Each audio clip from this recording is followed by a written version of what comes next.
আসসালামু আলাইকুম। প্রিয় নবম ও দশম শ্রেণীর শিক্ষার্থী, তোমাদের গণিত বইয়ের গত ক্লাসটা নিছিলাম 24 পৃষ্ঠা পর্যন্ত। আজকে আমরা 25 পৃষ্ঠা থেকে শুরু করব ইনশাআল্লাহ। তোমরা যারা 24 পৃষ্ঠা পর্যন্ত ক্লাসটি করনি তাদের জন্য আমি ডিসক্রিপশনে লিংক দিয়ে দেবো বা আই বাটনে দিয়ে দেবো, তোমরা সেখান থেকে দেখে নিবা। তাহলে তোমাদের জন্য সহজ হয়ে যাবে। তাহলে আমাদের 24 পেজের উপচ্ছেদ নিয়ে আমরা আলোচনা করেছি। প্রকৃত উপচ্ছেদটা নিয়ে আজকে আলোচনা করব। কিন্তু উপচ্ছেদের আরও কিছু উপচ্ছেদ কিভাবে লিখতে হয়, লেখার নিয়ম কি, এগুলো আজকে আলোচনা করব।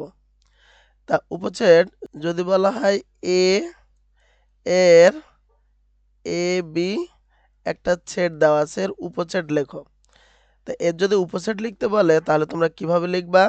তোমরা যেটা দেওয়া আছে সেটা আগে লিখে নিবা, অর্থাৎ এ বি সেকেন্ড ব্র্যাকেট দিবা আর এর মাঝে কমা দিতে হবে। আবার কমা দিলাম, দিয়ে যেহেতু দুইটা উপাদান আছে দুইটাই আমরা লিখলাম, এবার একটা করে বাদ দেব। যেমন আমরা যদি এ বাদ দিই তা এ বাদ দিয়ে লিখবো, এ বাদ দিলে বি থাকে। এবার বি বাদ দেব, বি বাদ দিলে এ থাকে। এবার আমরা দুইটাই বাদ দেব, দুইটাই বাদ যদি দিই তাহলে কিছুই থাকে না, মানে ফাঁকা থাকে। তাহলে এ এর উপসেট, এ এর উপসেট এই যে হয়ে গেল। কয়টা হলো? 1 2 3 4টা। তোমাদের আমি আরেকবার বলি, এখানে এ এর সেট এ বি দেওয়া আছে, তাহলে তোমরা প্রথমে কি করবা? যে সেটটা আমরা জানি যে যে সেট দেওয়া থাকে সে নিজেই তার উপসেট, তার মানে যেটা দেওয়া থাকবে সেটা হুবহু লিখে দেব। তারপরে একটা করে উপাদান বাদ দিয়ে লিখবো, তারপরে দুইটা করে উপাদান বাদ দিয়ে লিখবো, তারপর সবগুলো বাদ দিয়ে লিখবো। এখন আমাদের হয়েছে কি একটু দেখি। এখানে গুণে দেখবো, এখানে 1 2 3 4, চারটা আছে। তা আসলে কি চারটা হবে? এ সেটের উপাদান উপসেট কি আসলে চারটা হবে? এর নিয়ম আছে। এখানে এ সেট হলো এ বি আছে, অর্থাৎ এখানে কয়টা? একটা দুইটা। তার মানে আমাদের সূত্র হলো 2n। টু টু বসে গেল, এন কি হবে? এন এর মান হবে, এখানে কয়টা আছে? এখানে দুইটা আছে, সেই দুই। তাহলে 2 এর মাথায় 2, তার মানে কি 2 গুণ 2, 2 গুণ 2 মানে কি 2 দুগুণে 4, অর্থাৎ চারটা হবে। 1 2 3 4। এখন আমরা আরেকটা দেখি। সাপোজ আমরা ধরে নেই এ এর সেট এক্স ওয়াই জেড এটা আছে, তাহলে এর উপসেট কি হবে? এর উপসেট হবে, আগে এটা লিখে নেব, এক্স ওয়াই জেড।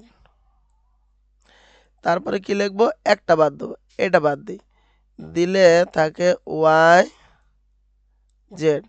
এখন এটা বাদ দেবো, এটা থাকবে, তাহলে এক্স জেড। এখন এটা বাদ দেবো, তাহলে থাকে এক্স ওয়াই। তাহলে একটা করে বাদ দেওয়া হয়ে গেছে, এবার আমরা দুইটা করে বাদ দেবো। তা দুইটা করে বাদ দিলে একটা করে থাকে, অর্থাৎ এক্স লিখবো, ওয়াই লিখবো, জেড লিখবো। এবার আমাদের দুইটা করে বাদ দিয়ে লেখা হয়ে গেছে। এবার আমরা তিনটাই বাদ দিয়ে লিখবো। তা তিনটাই যদি বাদ দিই তাহলে ফাঁকা থাকে, ফাঁকা সেট। তাহলে কয়টা হলো? 1 2 3 4 5 6 7 8, আটটা হবে। তাহলে হয়েছে কি দেখি, আমরা একটু সূত্র বসাই। 2n উপসেট কয়টি হবে তার সূত্র হলো 2n। তোমরা ভালো করে শোনো, উপসেট একটা সেট দেওয়া আছে, এর উপসেট কয়টি হবে এর সূত্র হলো 2n। তার 2 বসে গেলে n কয়টি? এখানে কয়টা আছে? এক্স ওয়াই জেড, তিনটা উপাদান আছে, তাহলে এখানে 3। তা 3 এর পাওয়ার 2 এর পাওয়ার 3 মানে কি 2 গুণ 3 না, কিন্তু 2 3 বার গুণ। তাহলে কি 2 দুগুণি 4, 4 দুগুণি 8, অর্থাৎ 8টা হবে। তো এখানে কয়টা হয়েছে? এখানেও 8টা হয়েছে। আশা করি তোমরা বুঝতে পারছো। এখন এইটা হলো উপসেট। এখন প্রকৃত উপসেট তোমাদের বইতে আছে, প্রকৃত উপসেট। এখন প্রকৃত উপসেট আমি যদি ওইটাই লিখি যে এ এক্স ওয়াই জেড, এর উপসেট কয়টা হয় আমরা দেখেছি 8টা। এখন এর প্রকৃত আমরা যদি বলি প্রকৃত উপসেট,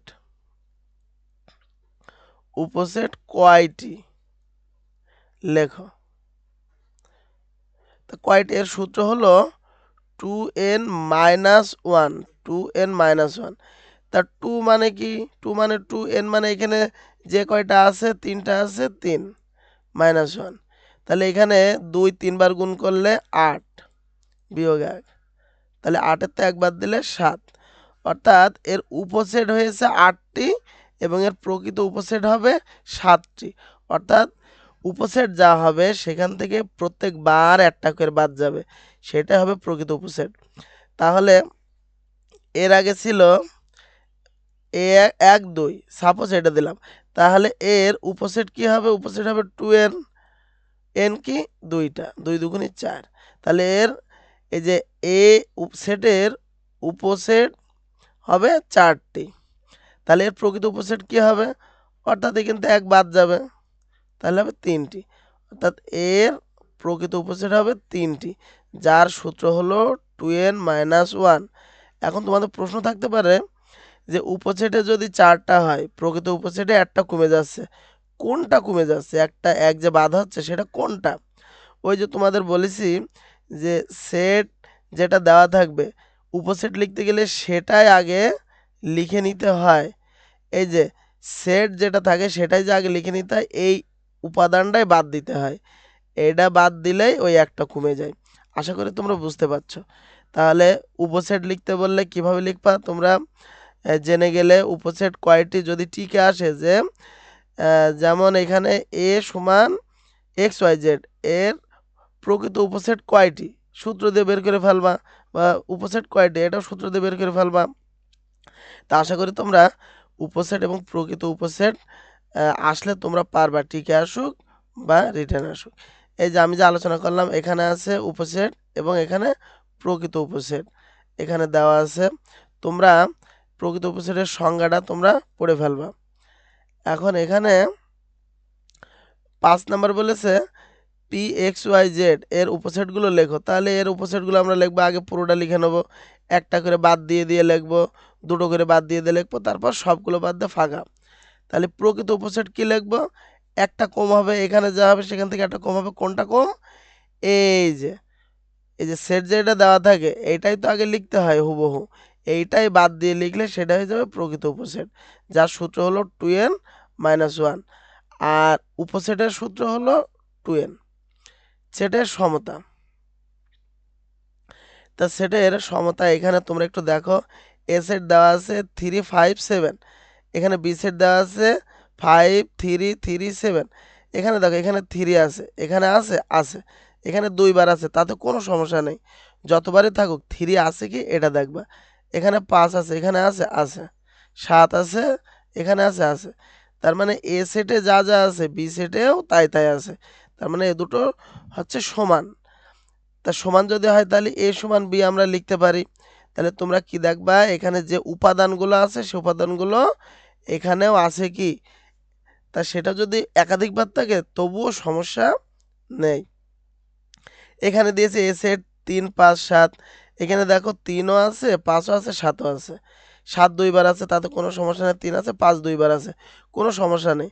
তুমি শুধু দেখবা উপাদানগুলো ঠিক আছে কি, 7 আছে কি, 3 আছে কি, 5 আছে কি, তার মানে এরা পরস্পর সমান, এদেরকেই মূলত সমতা বলা হয়। এখন সেটের অন্তর, অন্তর তোমরা এভাবে লিখতে পারো, এ বাদ বি, এভাবেও লেখা যায়, এটাকে অন্তর বলা হয়, বা এ বাদ বি এভাবেও লেখা যায়, খুবই সহজ অঙ্ক। তো এখন এখানে দিয়েছে কি দেখি, এর মান এখানে দিয়েছে 1 2 3 4 5, বাদ বির মান দিয়েছে 3 5।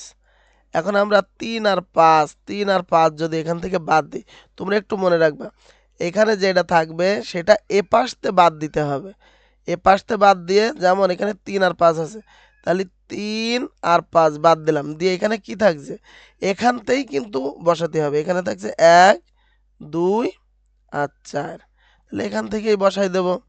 আমি আরেকবার বলি তোমাদের, যেমন 6 নাম্বারে বলছে 12 এর গুণনীয়ক, তা এটা হচ্ছে পি। তা পি আগে আমরা একটু বের করে নিই। তা 12 এর গুণনীয়ক কি হবে? 1 গুণ 12, 2 গুণ 6, 6 দুগুণে 12, 3 এ 4 12। অর্থাৎ আমাদের পি হচ্ছে 1, 2, 3, 4, 6, 12। আর 3 এর গুণিতক এখানে কিউ বলেছে, 3 এর গুণিতক এবং 12 সমান বা ছোট। তা 3 এর গুণিতক 12 সমান বা ছোট আমরা একটু দেখি। 3 অক্ষে 3, 3 দুগুণে 6, 3 তিরিকে 9, 3 এ 4 12। এটা হচ্ছে 3 এর গুণিতক এবং 3 থেকে 12 থেকে ছোট। এখন আমাদের এখানে প্রশ্নে কি বলছিল? পি বাদ কিউ। তা পি বাদ কিউ কি হবে? পি হবে কি? পির মান এই যে এখানে আছে 1, 2, 3, 4, 5, 5 নেই সরি, 6, 12 বাদ 3, 6, 9, 12 এই আছে। তাহলে আমি 3 এখান থেকে বাদ দিয়ে দেবো। এখানে 6 আছে, 6 বাদ দিয়ে দেবো। 9 আছে, 9 এখানে নেই, বাদ দেওয়ার কোনো কিছু নেই। 12 আছে, এখানে 12 বাদ দিয়ে দেবো। দিয়ে এবার এখানে আর কি কি আছে বাদ দেওয়ার পরে তাই আমরা লিখে দেবো। এখানে 1 আছে, 2 আছে আর 4 আছে। তাহলে 1, 2 আর 4 এটাই হবে উত্তর। বাদ দিয়ে এটাই হবে 1, 2, 4। এই যে এখানে আছে 1, 2, 4। তাহলে 25 পৃষ্ঠা এবং 26 পৃষ্ঠার, মূলত 25 পৃষ্ঠায় 26 পৃষ্ঠায় এটুকু সমাধান।